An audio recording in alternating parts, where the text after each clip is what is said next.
Hello! Ito na, lilinisan ko na ang ating mga isda. Kasi ang dami nating isda. Oh my God!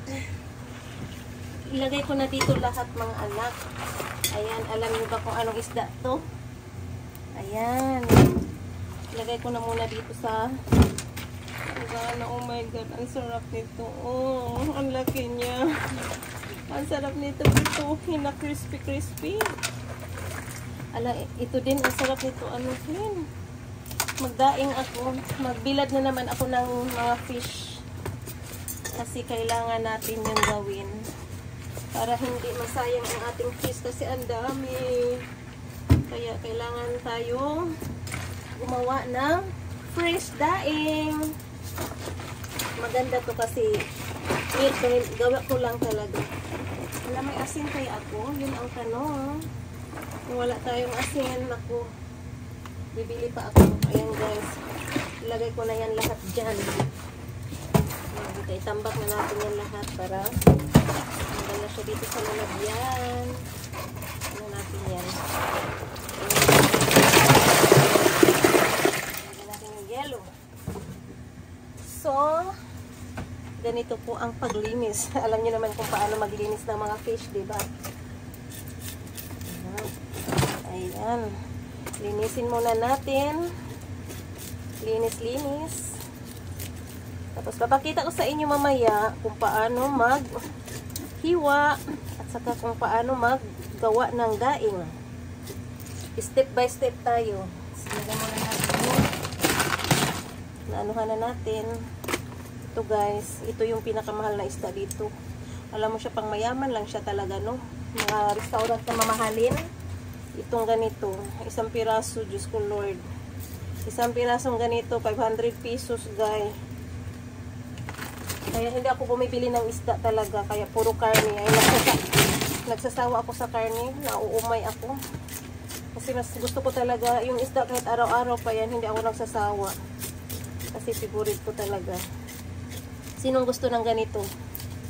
Meron to dito sa ano, tagpiso na, anong tawag dito? Karin up. Yung Daiso, meron diyan sa Pilipinas, Daiso, diba? So marami tayong grasya ngayon. Ito, magdaing ako nito bukas. Tamang-tama risdik ko. Yan guys.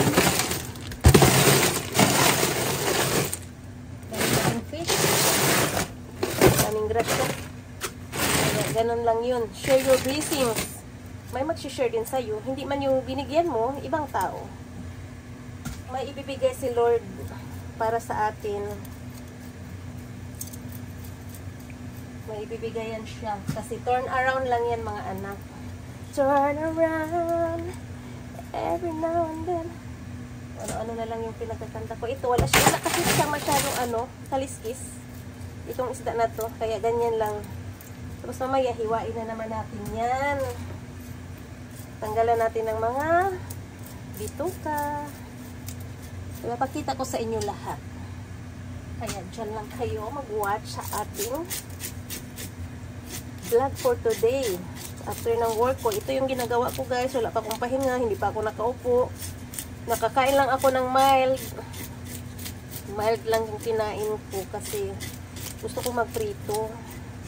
Namimiss ko na yung magprito. Tapos isaw-saw sa ginamos na may lemon with sili. Oh my God, nagdin talaga. Oh my God talaga. Kunin natin yung yelo para hindi masira yung isda.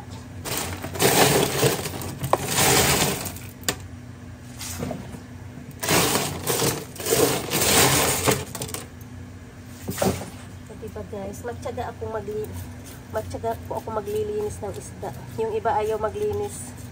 Gusto nila ano na lang, malinis na ako. Ay, nako. Pagtyagaan ko yan kasi malaki na yung savings ko dito, no? Ito, ang mamahal nito lahat. Itong nandito, binigay sa akin. Special na mga isda talaga. Hindi mumurahin. Kaya nag-message na ako sa balai ko. Nagpapasalamat ako. Kasi nanghingi talaga ako, no. Sinabi ko talaga sa anak ko, pag sabi sa asawa mo, manghingi ako ng isda. Kaya yung anak niya, tumawag sa tatay, nasa laot. Sinabi na, bigyan ako ng isda. Ayan, wala siyang himbis. Wala siyang kaliskis, guys. Masarap to masarap taingin. Oh my God. Excited. Excited ko sa daing ko na naman. Meron na naman tayong daing-daingin. Daing pa more. Oh, ito wala siyang masyadong walang kaliskis. Ayan, guys.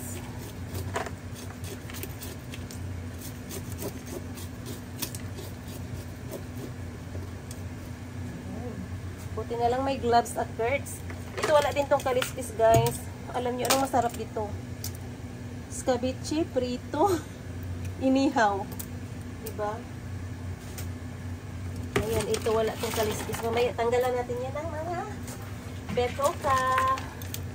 Betoka. Tanggalan natin yan mamaya, no? Ayan, guys. Ganun lang maglinis. Ang bilis ko maglinis kasi yung mga isda, hindi kasi kaliskisin. Tingnan nyo, oh. Diba? Konti lang yung kaliskis nito, oh.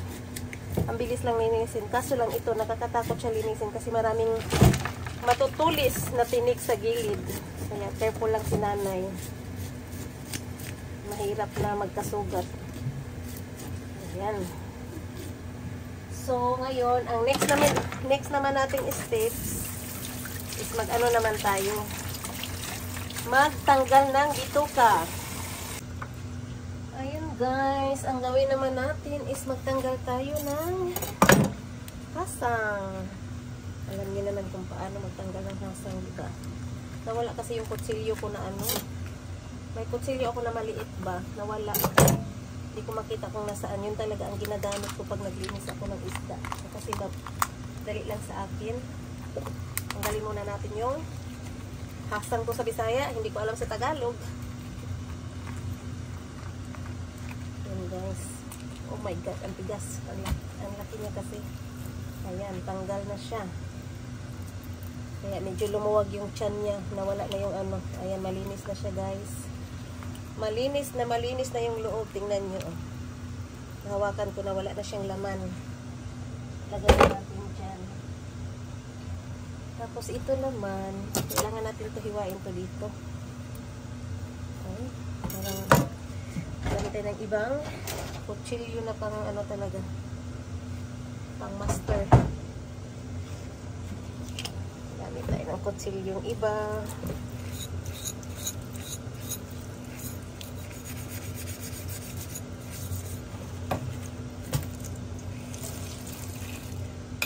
Alam nyo, dito ko sa Japan natutunan to. Sa Pilipinas hindi ko alam dati maghiwa ng isda. Mula nung nagtrabaho ako dito sa Japan ng palaisdaan, ayun, natuto. Lahat sinubukan kasi dito sa Japan, maraming trabaho. Huwag ka lang maging maarte. Maraming trabaho mapapasukan. Kaya, depende sa lugar kung saan ka. Ako kasi, nung nandito ako sa Japan, malapit kasi kami sa dagat. Kaya, yung mga trabaho, palaisdaan talaga halos. Mga ini. Aray ko, guys, ang tigas ng hasang. Okay. Ayan. So, ito siya. Tanggalin natin lahat yung laman yan. Ang dami, no? Ayan, guys. O, diba ang puti pa? Oo. Ang laki ng niya. Anong tawag dyan? Liver? Bagaybay? Bagaybay ba yan? Kimo yan kung sa Japan. Ayan, guys. Natanggalan na natin yan. So, ito naman. So, tanggalin din natin yung kasang.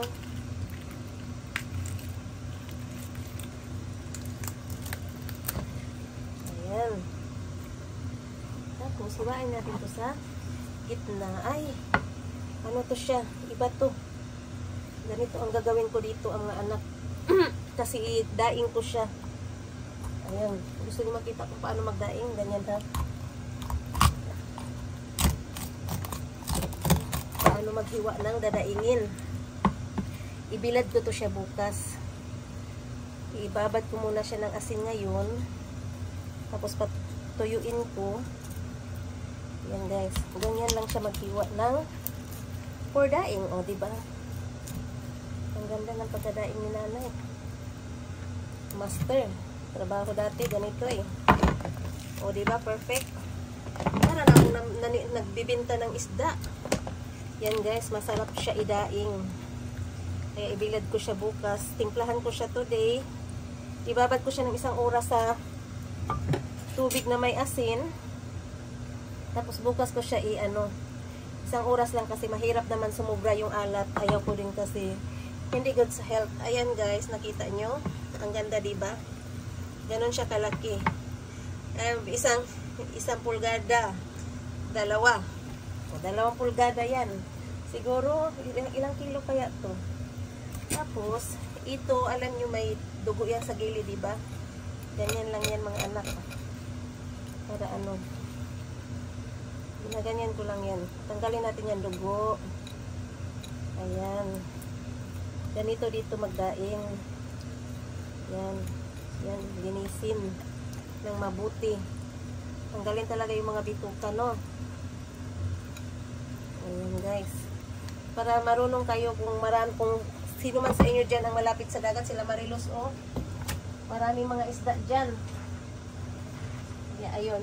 Ito na ang pinaka-brand na isda dito sa Japan, guys. Ito yung tinatawag na dodogoro.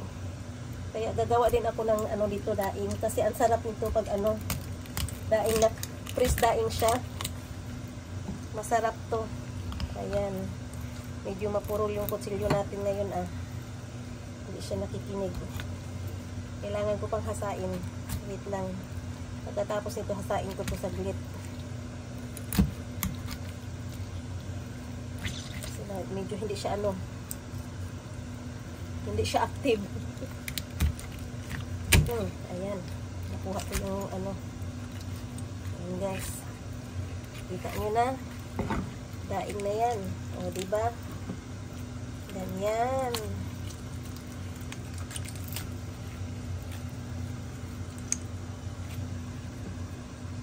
Guys, ganyan din pagkuha ng dugo. Yung itim na yan, hindi na yan matatanggal. Kaya nga tinatawag tong nodogoro. Kuro ba, kumbaga black. Yung lalamunan niya is black. Ibig sabihin, kaya tinatawag siyang nodogoro. Ayan guys. Oh my God. Ang saya lang.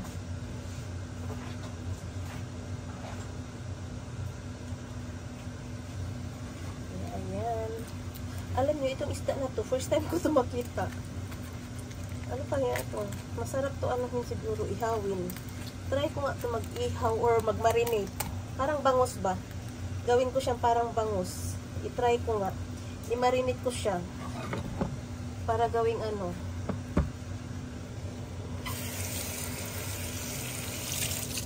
Ayan, kasi parang mapurol yung ko guys. Ito lang yung panghasa ni nanay.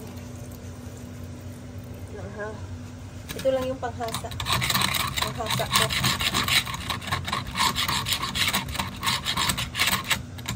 Ganyan lang.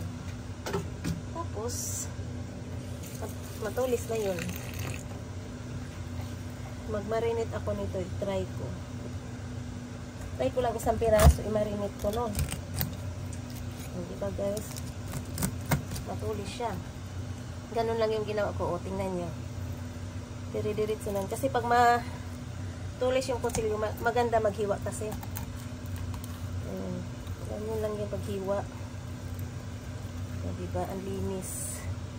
Perfect.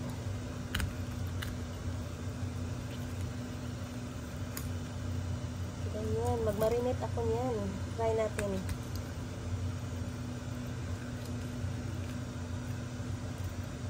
Ayan guys. O, diba? Kita nyo.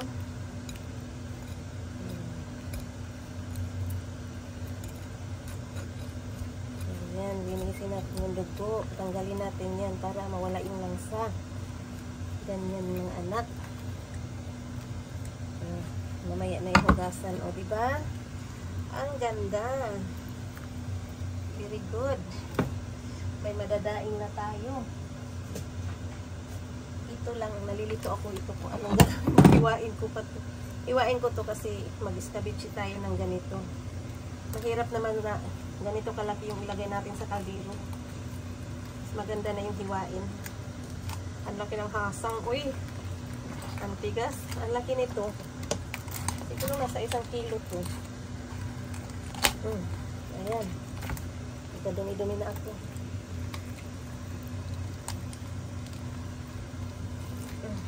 Ayan guys. Ang laki ng ano niya oh. Yung laman loob. Diba? Malinis na yan. Tapos ang gagawin natin, hiwain natin yan. Aray ko. Ang tigas. Ang tigas ng buto. Ang tigas ng buto niya.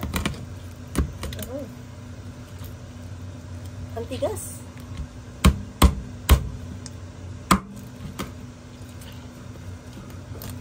Grabe. Ganyanin ko na lang siya. Kasi matigas talaga yung buto niya guys.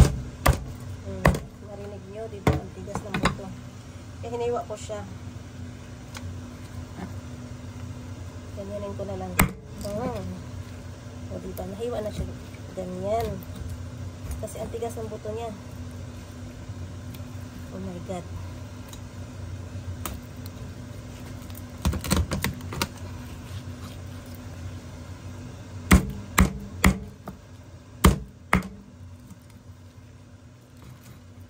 Tigas talaga ng buto niya, no?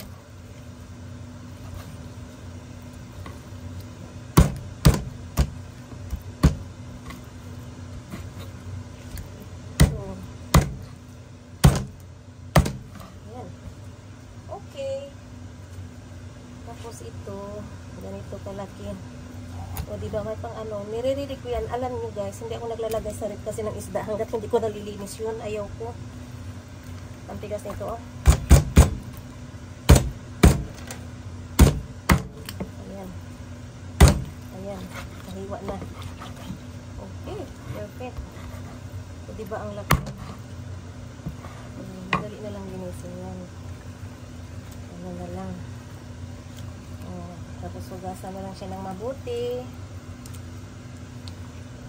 Ganon. O diba?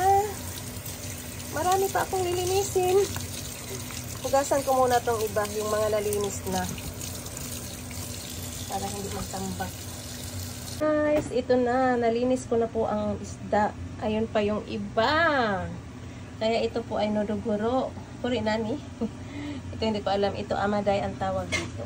Kaya ayan guys, linis na siya. Naman, gawin ko siyang daing. Lalagyan ko lang siya na, titimplahan ko lang siya sa tubig. Lagyan ko ng asin. Tapos, idaing ko siya ng, first daing lang siya, hindi siya dry na dry talaga. Patuyuin lang, mawala lang yung mga tubig sa kanyang katawan.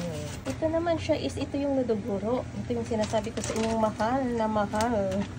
Mahal, pricey po siya dito. Kahit i-search nyo siya sa internet kung ano yung nodoguro fish. Napaka-pricey na isda. Ito din idaing ko rin siya. Tapos, pag nadaing na siya, ilagay ko lang sa freezer para anytime may mauulam kami. So, ayan na siya. Binamad ko na po siya. Nilagyan ko ng yelo tong tubig. May asin na po yan at saka konting suka. Ganito lang po magdaing dito sa Japan guys. Kaya bukas, ipakita ko sa inyo kung paano siya ibilad. Kung ilang oras lang siya dapat ibilad at saka yung result niya ipapakita ko sa inyo para may ideya kayo yung mga malapit sa may dagat diyan, kung yung alam nyo yung di ba may season na maraming isda, ganito ang gawin nyo. Magdaing kayo, tapos fresh daing ang tawag doon kasi hindi siya talaga yung dry na dry. Tinanggal lang yung tubig sa katawan niya. Tapos i-freezer para anytime hindi ka mahihirapan sa ulam. May makakain kayo. Pwedeng ihawin, pwedeng prituhin. Tapos pwede yung pansahog sa mga gulay na gusto nyo. So, ibababad ko siya ng 2 hours guys kasi Wala akong asin masyado, kaya hindi siya masyadong maalat. Kaya kailangan pasipsipin natin muna yung lasa sa loob bago natin i-dry muna, bago ko ibilad sa labas. Kaya ayan, anong oras na ngayon? Kaya magla-live muna ako habang ito ay pinapaano ko. Ayan guys.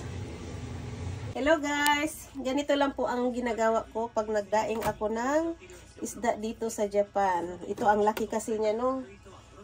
Hindi to magkasya lahat. Unahin ko na lang to. Patuyuin natin. Ngayon gabi kasi, pwede ko naman siyang ilabas. Kasi summer naman ngayon. Mainit yung ating weather. Kaya unahin ko muna to. Hindi magkasya lahat sa ating daingan. Ito, meron pa tayong idadaing bukas. Ilagay ko muna siya sa ref. Pag natuyo ito naman yung kapalit. Ganito lang po ang paggawa dito ng daing. O diba, sosyal. Kaya hindi po siya mapapasukan ng mga langaw. Kagabi ko to binilad, mga anak, ang aking daing. Ayan na po siya. Wow! Ayan guys. Baliktarin natin ng isang bisis. Ganyan, o tingnan nyo, diba? May ulam na tayo ng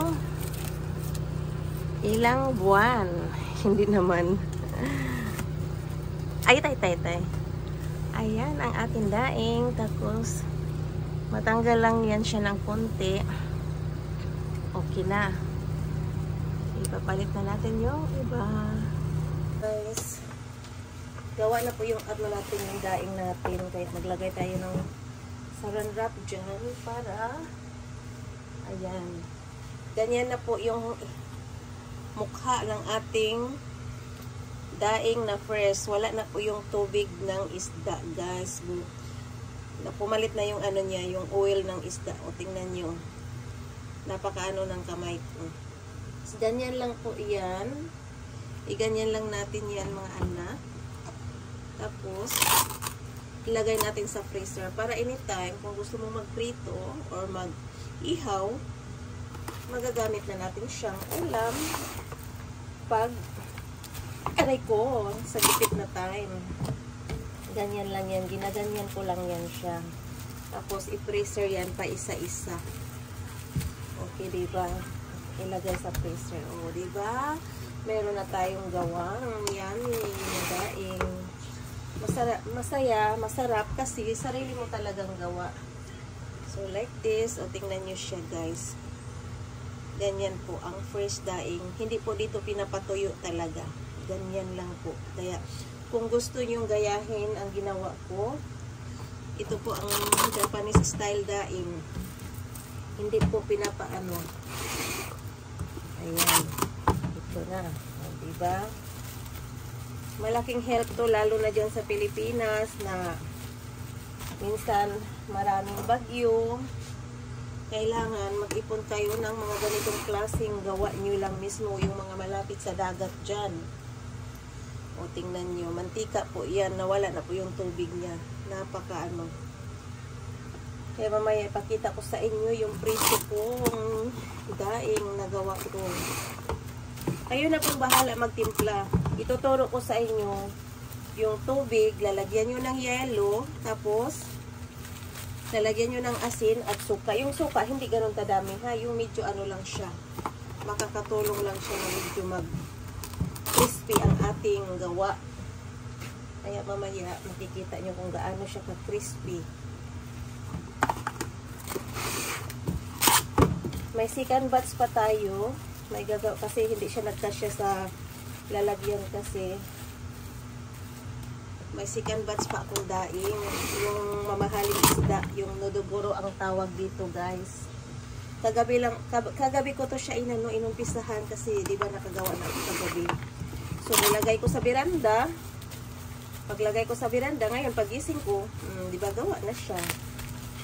Ngayon, madali lang kasi may araw. Ang mangyayari ngayon, ito yung second batch natin, mga anak. Ito yung tinatawag na doguro. Ito yung sabi ko sa inyo, napakamahal.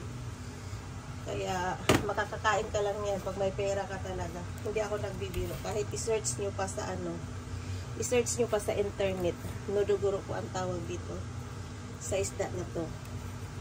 Kaya ayan, marami na naman tayong. Diyos ko, ang happy ko talaga kasi hindi ako bumibili talaga nito sa store kasi hindi ko kaya yung price. Kasi yung price niya, pwede mo nang ibili ng ilang kilong bigas. Tapos bibili ka lang ng isang piraso yan, hindi ako nabibili 100 yan. Eh ikaw, kung nagtitipid ka, di ba, hindi mo kayang bumili na. Kasi ibili mo ng ano.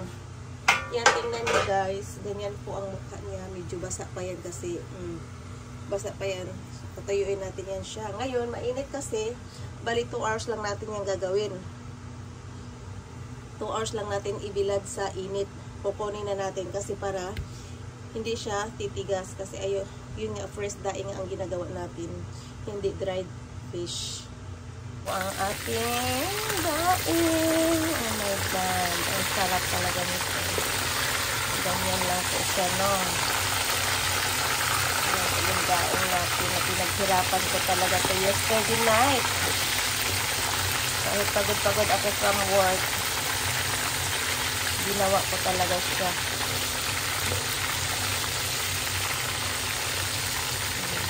Ayan guys, crispy yan. Crispy na kasi gusto ko crispy kasi.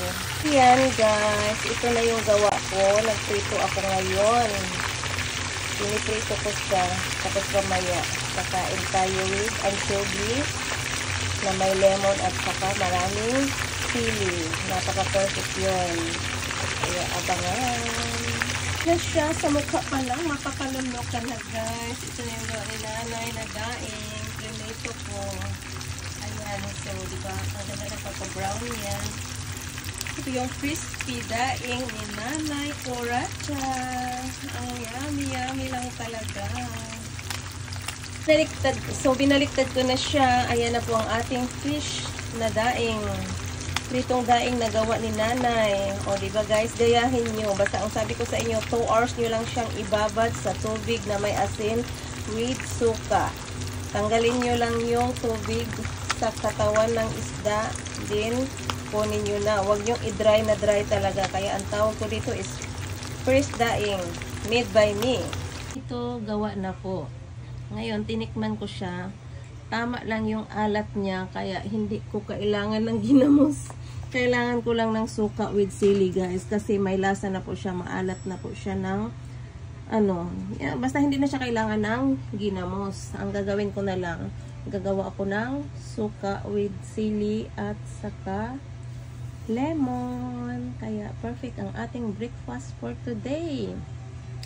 Arat na. Kain na tayo mga beshi. So, ito na yung gawa ni nanay, ang ating pinaghirapan na daing na ginawa ko kahapon. Tapos, nakain ko na ngayon, guys. Ito lang naman siya. O, diba? Perfect. Ganyan. Masarap talaga pag pinaghirapan. So, sulit. Save na ang breakfast ko. Thank you, guys. Ito na. Kakain na si nanay o lalafang na or magmukbang na. Ito lang naman ang imukbang ko, guys. So, ayan na yung niready kong lemon with sili. Ito, pandagdag na lang kasi may lasa na talaga siya, guys. Perfect na siya sa suka na may sili. So, ready na ang breakfast ni nanay. Thank you for watching, mga anak. Love you all. Happy Sunday.